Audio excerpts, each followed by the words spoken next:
Sir, sino po sila, sir? Hi everyone, I'm John Patrick Aronan from QC. From QC, si Boss Patrick. Boss Patrick, anong auto itong dala natin, Boss Patrick? Ang dala natin ngayon is Toyota Vios 2015 J variant.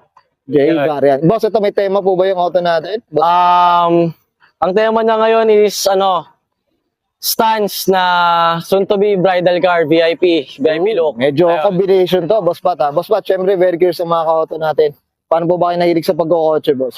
Way back 2015, nahilig na ako doon since yung airpot ko, dating member ng TNVP. So, dinadala-dala niya ako doon.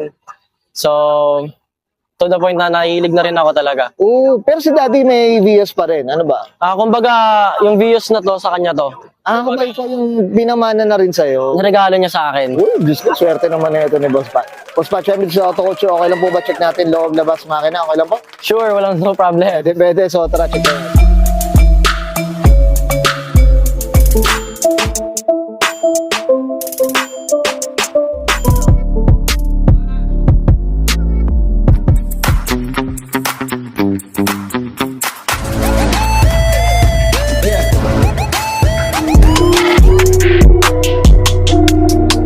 Okay, usapang interior tayo, Boss Pat. Ano meron dito, Boss? Sige. Mula naman siya totally na bago. Yung naka-momo quick release lang siya, tapos naka-nardy. Okay. Tapos yung leather seats ko, di na fresh eh. May mga punit-punit na rin. Gawa ng katagalan na. Yung nakuha mo to, Boss Pat, ito halos ganito na rin ang binigay ni Daddy. Ito na yung Hindi. Kumbaga, yung binigay niya sa akin to is all stock. all stock siya. Kumbaga, sinetapan ko siya last year lang din lahat. Kumbaga, yung isang bagsakan ako last year. Grabe. Naku, may ano yan sa puso mo. Hindi natin kaya. Isang bansa.